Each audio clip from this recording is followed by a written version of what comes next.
Interview दूसरा interview था, इससे पहले लास्ट ईयर इंटरव्यू दिया। फर्स्ट अटेम्प्ट में प्रीलिम्स में कुछ गलतियां जो मेजर हुई उनमें यह है कि रिवीजन करने की अक्सर जो आदत नहीं होती है, और दूसरा पीवाईक्यू को नहीं देख में कहा है कि कर्म ही तुम्हारा कल है, कर्म में अगर सच्चाई है तो हर एक संकट का हल होगा, आज नहीं तो कल होगा। नमस्कार दोस्तों, तो मेरे साथ में अभी सर है जिनका आज यूपीएससी इंटरव्यू था 2022 का। तो सबसे पहले सर के बारे में जानेंगे। सर, आपका नाम और एजुकेशन बैकग्राउंड बारे में। मेरा नाम आशीष पूनिया है और मैं राजस्थान के बाड़मेर ज़िले से हूँ। एजुकेशन बैकग्राउंड में मैंने फिजिक्स, केमिस्ट्री और मैथमेटिक्स के साथ में बीएससी करी है वर्धमान महावीर ओपन यूनिवर्सिटी से, और इसके बाद मैं हिंदी लिटरेचर से पीजी किया। सर, आपका कौन सा मीडियम और ये अटेम्प्ट कौन सा था? मेरा मीडियम हिंदी मीडियम है और अटेम्प्ट ये तीसरा प्रयास है सर। आपको सर ऑप्शनल कौन सा है?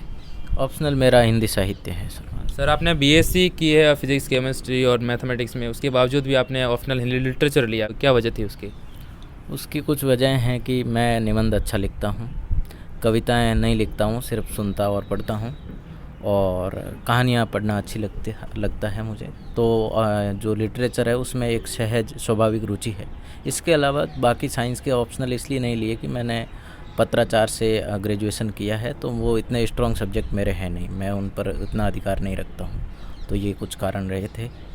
इंटरव्यू दूसरा इंटरव्यू था, इससे पहले लास्ट ईयर इंटरव्यू दिया था मैंने। सर, आपके फर्स्ट अटेम्प्ट में ऐसी कौन सी कमियाँ रह गई, गलतियाँ हो गई थी जिसकी वजह से आपका फर्स्ट अटेम्प्ट में प्रीलिम्स नहीं हो पाया था?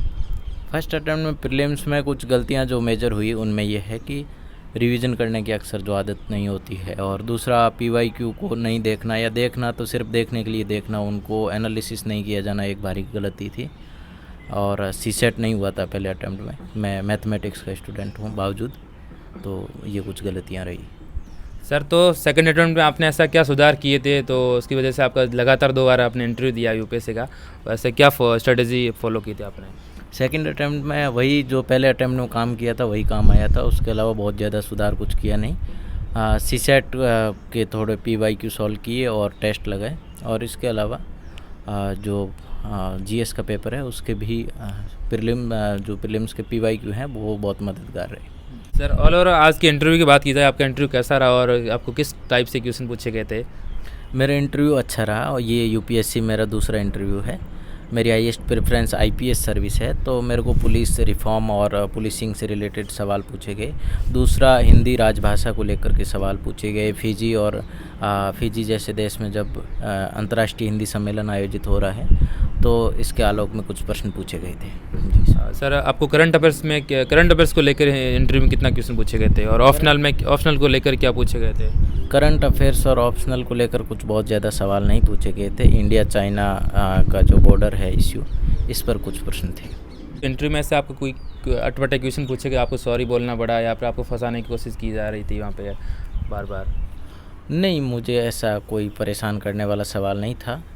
एक बार वीवीपैट की फुल फॉर्म पूछी गई थी, मुझे नहीं आई, तो उन्होंने कहा कोई बात नहीं, फिर मैंने बाद में जब याद आई तो बता दी इंटरप्ट करके, फिर भी उन्होंने कहा कोई दिक्कत नहीं, बड़ा आराम से कॉर्डियल बोर्ड है, सब सिस्टमेटिक ढंग से होता है इंटरव्यू, बड़ा अच्छा प्रोसेस है। आपकी ऑप्शनल से लेके हॉबी से लेके या फिर ऐसा कुछ क्वेश्चन जो रोचक क्वेश्चन हो, इंटरेस्टिंग क्वेश्चन हो? मेंटरिंग से लेकर के कुछ सवाल थे। मेरी एक हॉबी है मेंटरिंग, कि किन लोगों को आप मेंटर करते हो, तो मैं जो अग्निपथ स्कीम है उसके अंदर कुछ नौजवानों को मेंटर करता हूँ, तो कुछ अच्छे सवाल भी थे इस संबंध में। सर, एक प्रीलिम्स, मेंस और इंटरव्यू की बात की जाए, जैसा सबसे टफेस्ट फेज़ कौन सी है और उसके बारे में आपने? प्रीलिम्स, मेंस, इंटरव्यू, इन सब में टफेस्ट फेज कंपटीशन की नज़र से देखें तो प्रीलिम्स है, और हार्डवर्क की दृष्टि से देखें मेंस है, क्योंकि प्रीलिम्स में बहुत ज़्यादा कंपटीशन है, और कभी भी आप किसी भी स्टेज में, मतलब कई बार 2-3 इंटरव्यू दिए हुए लड़के प्रीलिम्स नहीं निकाल पाते हैं। आईआईटी से एमटेक किए हुए लोग सीसेट नहीं निकाल पाते हैं, तो ये एक कंपटीशन की दृष्टि से। और मेंस जो है वो टफेस्ट इस प्रकार है कि उसमें 9 पेपर देना अपने आप में, लगातार 4 जीएस के पेपर और एक ऐसे का पेपर होता है, तो आदमी थक जाता है, बीमार सा हो जाता है, तो ये दिक्कत रहती है। सर, तो आप प्रीलिम्स के लिए आप क्या स्टडीज़ फॉलो, उसमें क्या कंटेंट फॉलो करते थे? करंट अफेयर्स का कितना रोल रहता है? ये बुक लिस्ट कौन सी फॉलो करते थे? प्रीलिम्स में करंट अफेयर्स का बहुत ज़्यादा रोल नहीं रहता है। जो भी करंट अफेयर्स पूछे जाते हैं वो स्टैटिस्टिक्स से रिलेट करके पूछे जाते हैं। ऐसे में स्टैटिस्टिक्स सब्जेक्ट इंपॉर्टेंट हो जाते हैं, economy, science tech, environment, geography, history. Sir तो प्रीलिम्स और मेंस के लिए क्या क्या सोर्सेज आपने फॉलो की, जैसे कि बुक लिस्ट अलग सब्जेक्ट वाइज, जैसे कि हिस्ट्री, पॉलिटिक्स, ज्योग्राफी, इन्वायरमेंट का अच्छा खासा रोल रहता है अभी प्रीलिम्स में, तो आपने क्या क्या कंटेंट फॉलो किए इसके लिए? हिंदी मीडियम के लिए बहुत सारी प्रॉब्लम्स आ रही है इसमें। हाँ सर। तो मैं एनवायरनमेंट के लिए जो बताना चाहूँगा वो ये है कि 11th क्लास की जो केमिस्ट्री है उसका लास्ट चैप्टर है एनवायरमेंटल केमिस्ट्री, और 12th क्लास की जो बायोलॉजी है उसके लास्ट के 4 चैप्टर हैं बायोडाइवर्सिटी से रिलेटेड। तो एनवायरनमेंट में ये बहुत मदद करते हैं। इसके अलावा इंग्लिश में शंकर की बुक है, वैसे ही हिंदी में दृष्टि IAS की क्विक बुक है, अच्छी बुक है जी। और इकोनॉमी के लिए मैंने जो फॉलो किया है वो 11th क्लास की एक तो NCERT, छोटी NCERT, इसके अलावा मुरनाल पटेल सर के नोट्स फॉलो किए हैं। और साइंस टेक में मैं 9th और 10th की NCERT पढ़ी है, और इसके अलावा PYQ सॉल्व किए हैं। और जो ज्योग्राफी है उसमें मैंने 11th और 12th क्लास की जो टोटल 4 NCERT हैं वो कवर की है, और एटलस को भी देखा है। इसके अलावा जो करंट अफेयर्स में जो जो जगहें चर्चित होती है उनको मैप में देख लेना ज़रूरी है। और फिर आप सब्जेक्ट रह गया अपना हिस्ट्री के लिए विज़न IAS के सुजीत सर के नोट्स पढ़े हैं मैंने, और स्पेक्ट्रम पढ़ी है। फिर पॉलिटी के लिए लक्ष्मीकांत, और गवर्नेंस के लिए विज़न IAS के नोट्स। हिस्ट्री में मिडाइवल और एंशिएंट के लिए मिडाइवल और एंशिएंट के लिए मिडाइवल में सतीश चंद्रा को एक बार देखा मैंने, और इसके अलावा सुजीत सर के नोट्स जो हैं वो मैं पढ़ा हूँ मिडाइवल के लिए, और एंशिएंट के लिए भी विजन IAS के सुजीत सर के नोट्स पढ़े मैंने। पॉलिटी के लिए लक्ष्मीकांत, और जो गवर्नेंस है उसके लिए विजन IAS का 365 मेंस या PT का जो भी है। और मेंस में अलग से पढ़ने के लिए ये इन सोर्सेज के अलावा टेस्ट सीरीज़ के जो सॉल्यूशन होते हैं वो बहुत मदद करते हैं। PYQ का सॉल्यूशन मदद करता है, अपने खुद के हाथ से बनाए हुए आंसर्स। और जो अब रह गई एथिक्स की बात, एथिक्स में धर्मेंद्र सर के नोट्स अच्छे हैं, और PYQ किए जा सकते हैं। और केस स्टडी के लिए विज़न IAS का 55 केस स्टडीज़ का सेट आता है, वो अच्छा है जी। सर आर्ट एंड कल्चर के लिए आपने? आर्ट एंड कल्चर के लिए मैंने अलग से कुछ नहीं किया। जो 12th क्लास की 3 NCERTs हैं हमारे अतीत के विषय भाग 1st, 2nd और 3rd, उनमें जो आर्ट एंड कल्चर का पार्ट है वो सफिशिएंट है। सर CSET के लिए आपने क्या कोई बुक लिस्ट फॉलो की, या फिर क्या कंटेंट? CSET के लिए मैंने PYQ सॉल्व किए, और इसके अलावा 6th, 7th, 8th क्लास की जो छोटी क्लासों की बुक आती है मैथ्स की, रीजनिंग की, वो। और ओनली IAS का चैनल है, उस पर कुछ वीडियोज़ मिल जाएंगे। यूट्यूब वीडियो है, उस यूट्यूब चैनल है, उस पर कुछ वीडियोज़ मिल जाएंगे जो बहुत सारे क्वेश्चन को हल करने में मदद कर सकते हैं। तो इस प्रकार मैंने ज़्यादातर CSET की पढ़ाई यूट्यूब से करी है जी। करंट अफेयर्स का क्या रोल रहता है? करंट अफेयर्स का जो मैं बोल रहा हूँ कि रोल इतना नहीं रहता है जितना पहले रहता था। इस समय 5 से 6 क्वेश्चन आते हैं, और वो भी स्टैटिक्स उसमें ज़्यादा भागीदारी रखता है। जैसे अफ़गानिस्तान का मुद्दा चल रहा होता है तो उसके पड़ोसी देशों के नाम पूछ लिए जाते हैं, इस तरीके से। सर एक हिंदी मीडियम के लिए एस्पिरेंट के लिए एक बहुत बड़ी दुविधा रहती है, वो हर बार एक नए कंटेंट के पीछे भागते रहते हैं, अलग अलग पढ़ते रहते हैं। एक किसी बुक को पढ़ते हैं, फिर नई बुक को पढ़ लेते हैं। तो इस तरह से ये स्ट्रेटेजी फॉलो करनी चाहिए, या फिर आपकी क्या राय है इसमें? कंटेंट बदलने से एग्ज़ाम का पैटर्न नहीं बदलता है। एग्ज़ाम का सिलेबस वही है जो 2013 से है, तो ऐसे में कंटेंट वही होना चाहिए। और मेरा जैसे कि मुरनाल पटेल सर के नोट्स के बारे में कहा जाता है कि इकोनॉमी के नोट्स पढ़े हैं, मैं मुरनाल सर को फॉलो करता हूँ, तो मेरे पास वही नोट्स हैं जो 2019 में मैंने पढ़े हैं, उसी में अपडेट करता रहता हूँ। तो नोट्स वही रखें और उनको बार बार बदलने की कोशिश नहीं करें। करंट अफेयर्स भी 6 महीने का पढ़ लिया जाए तो पर्याप्त है, उसी को रिवीजन करने का जो फ़ायदा है, हाँ, वो नए नोट्स या सोर्स लेने का नहीं है। तो किसी सब्जेक्ट के जो शॉर्ट नोट्स बनाने चाहिए, कितने हेल्पफुल रहते हैं? आप NCERT को लेके है, किसी रेफरेंस बुक को लेके, जैसे पॉलिटी की लक्ष्मीकांत है, इनके नोट्स बनाने चाहिए या फिर?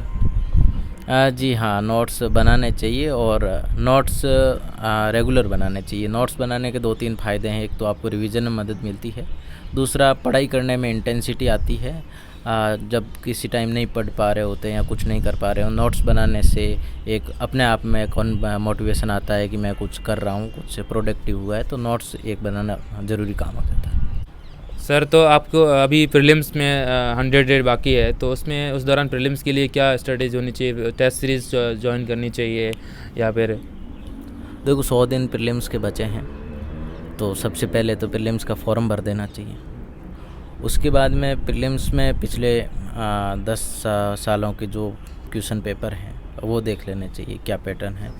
और किसी भी अच्छे इंस्टीट्यूट जैसे मैं मानता हूँ कि विज़न आईएएस की प्रीलिम्स की टेस्ट सीरीज़ अच्छी मानी जाती है, फोरम आईएएस का एसएफजी प्रोग्राम अच्छा माना जा सकता है, पर केवल एक या कुछ टेलीग्राम चैनल्स हैं जैसे सीएससी टॉपर हो गया या धर्मेंद्र जाखड़ सर का हो गया, तो ये अच्छा कंटेंट प्रोवाइड करवाते हैं। 10 सालों का जो solve paper Dharmendra Jakhar sir की ई बुक है वो भी काफ़ी प्रभावी किताब है।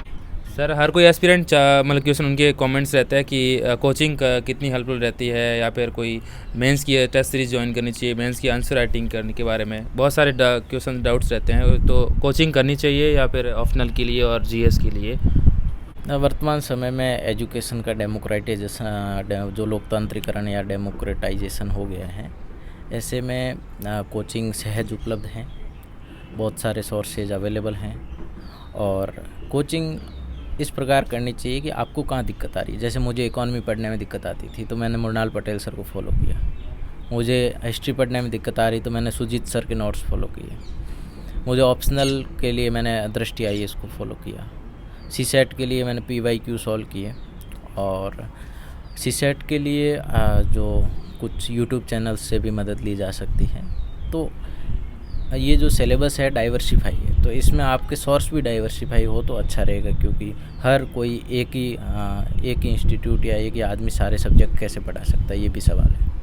तो एस्पिरेंट के जो दूर क्षेत्र गांव में रहते हैं उनके लिए दिल्ली आना ज़रूरी रहता है और कोचिंग करनी, और उनके लिए थोड़ी बहुत दिक्कतें होती है, उस दौरान उनको कैसे प्रिपरेशन करनी चाहिए? गाँव में रहकर भी कर सकते हैं या फिर गांव मैंने अपनी प्रीलिम्स और कुछ टाइम मैं गांव से ही तैयारी की है, तो गांव में रह के तैयारी करने के कई अपने में फ़ायदे भी हैं। एयर क्वालिटी अच्छी है गांव की, आप इसके अलावा एकांत भी मिल जाता है, और मैं समझता हूं कि जो बच्चे सक्षम हैं, यूट्यूब की मदद से बहुत सारी तैयारी हो सकती है, बहुत सारी चीज़ें, बहुत अच्छे चैनल है, दृष्टि आईएएस, स्टडी आईक्यू, जिन पर कंटेंट मिल जाता है, बस ढूंढने की निगाह थोड़ी पैनी होनी चाहिए। तो मेरा यही मानना है कि जब तक खासकर जो ग्रामीण बच्चे हैं वो प्रीलिम्स अपने गांव से पास कर लें और उसके बाद में दिल्ली आएँ तो काफ़ी अच्छी सुविधाएं भी मिलती है, और टेस्ट सीरीज़ वगैरह इन सब में मदद भी मिल जाती है, विभिन्न इंस्टीट्यूट आपकी मदद करेंगे, तो यही बात है। न्यू एस्पिरेंट्स को क्या मैसेज देना चाहते हो जो अभी तैयारी करने का सोच रहे हैं या फिर कोचिंग लेने का सोच रहे हैं, तो उनको आप क्या मैसेज देना चाहते हो? किस तरह से उनको तैयारी स्टार्ट करनी चाहिए? स्टार्टिंग में कौन से जो कंटेंट फॉलो करनी चाहिए, एनसीईआरटी से या फिर जो भी? शुरू में हम लोग तैयारी करते हैं तो लक्ष्मीकांत पढ़ ली, उसके बाद में मान लो टेस्ट देते हैं तो नंबर आते हैं 40%, 35%, तो ऐसे लगता है कि तैयारी का कोई स्तर नहीं है, पर उस स्तर से भी गुजरना बहुत ज़रूरी है, तो वो भी एक पार्ट है। और बहुत समय बाद में कुछ लोग ऐसे होते हैं जब कुछ नहीं पढ़ते हैं फिर भी उनके नंबर आते हैं, तो रीज़न ये है कि वो उस स्टेज से गुजरे हैं, वो भी पार करना ज़रूरी है। तो ऐसे में अशोक गहलोत जी ने बजट में कहा है कि कर्म ही तुम्हारा कल है, कर्म में अगर सच्चाई है तो हर एक संकट का हल होगा, आज नहीं तो कल होगा। सर तो तैयारी के दौरान एस्पिरेंट डिमोरलाइज हो जाते हैं कि कभी कभी तैयारी करते हैं, फर्स्ट अटैम्प्ट प्रीलिम्स नहीं होता, सेकंड अटैम्प्ट नहीं होता, थर्ड अटैम्प्ट नहीं हो पाता, उसके बावजूद भी उनके अंदर से वो अंदर से जो इंटरेस्ट होता है यूपीएससी के प्रति, जो हौसला होता है वो ख़त्म हो जाता है। उस दौरान भी वो अपने आप को कैसे मेंटेन करते थे? आपके साथ भी ऐसे डिमोरलाइज, ऐसे मोटिवेशन कम होना, ऐसा कुछ परिस्थिति आई थी क्या? हाँ, मतलब हफ्ते में 2-3 बार होता है यूपीएससी एस्पिरेंट के साथ में, हाँ, कि बहुत परेशान से हो जाते हैं कि क्या करेंगे, क्या करियर होगा, क्या चीज़, सिलेबस नहीं हो रहा है, टेस्ट में नंबर नहीं आ रहे हैं, सिलेबस बहुत ज़्यादा है, तो ये सारी समस्याएं हफ्ते में 2-3 दिन होती रहती है।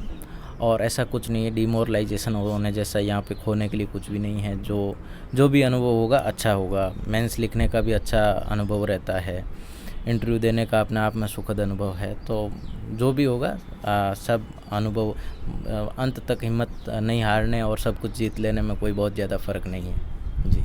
ऑल दी बेस्ट सर, आपका इंटरव्यू अच्छा होगा और आपसे मिलकर अच्छा लगा। शुक्रिया, धन्यवाद।